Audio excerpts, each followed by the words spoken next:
Local sports from KYMA News 11. The San Diego Padres vying to keep their National League West surge going. Welcome back, everyone. The Pods now amidst a three-team race for the NL West, nipping on the heels of both the San Francisco Giants and the Los Angeles Dodgers, as they've won 9 of their last 10 games. Padres superstar Fernando Tatis Jr. and company trying to keep the momentum going in Cincinnati.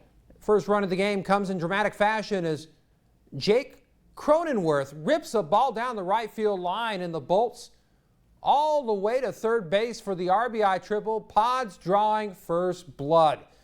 And the scoring would not stop for the Friars as we enter Manny Moneyman Machado. And Machado obviously can hit a home run like the best of them, and we're going to see him here in a second.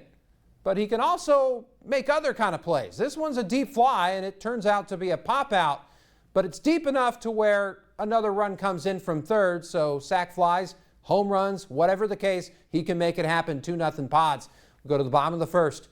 Reds trying to chip into the Pods' early lead as Tyler Stevenson singles up the middle to cut it to 2-1. This one will turn into a close battle, but Jenny's Friars get it done. 5-4, getting the victory there. All right, meanwhile, the woeful Arizona Diamondbacks looking for some kind of spark as they pay a visit to St. Louis. Top of the third, Carlos Martinez of the Cardinals is going to strike out the side in the order in the top half of the third, fanning Josh Rojas there to end the frame. No score. Bottom third, Arizona's Caleb Smith.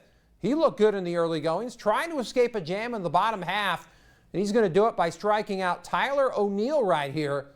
Both guys had 5 Ks through the first 5 innings. So we go to the bottom of the fifth. St. Louis, well, they're going to find a way to get to Smith, and Nolan Arenado is going to send a 2-run shot to left.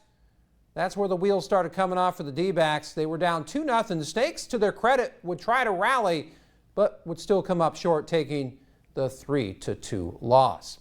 Well, turning to the local scene, the historic run at the CIF state softball title by the Holtville Lady Vikings softball team has gotten the attention of the City Council of Holtville. The Holtville City Council declared the coming Friday, July 2nd, as Holtville Vikings Softball Day. Well deserved. The Vikings finished the season as the CIF San Diego section softball champions and state runners-up in Division 4. Congratulations to the Lady Vikes on an epic season. All right, Michael Norman's family history is likely what made him the world-class runner that he is. But it is his mother's Japanese heritage that is driving him toward his dream of winning Olympic gold in Tokyo this summer. My dad introduced me to track and field. Hey, Mike, make sure you roll into him. I give a lot of credit, my success, to the stuff that he's taught me. My wife held the Japanese junior national record in the 100, and I was a 1-2 guy in high school. So she says it comes from her. All of my friends say it comes from me, but maybe it's just a combination. My mom is Japanese, born and raised there. I took it upon myself to start learning Japanese. Oh, konnichiwa. Konnichiwa. Hi. I still have family out there, and it'd be nice to be able to, hold a conversation with them. Teamwork! I really want to leave a legacy when I'm done with this sport, so I'm making sure that I'm doing everything I can do to be in the best position to win that gold medal.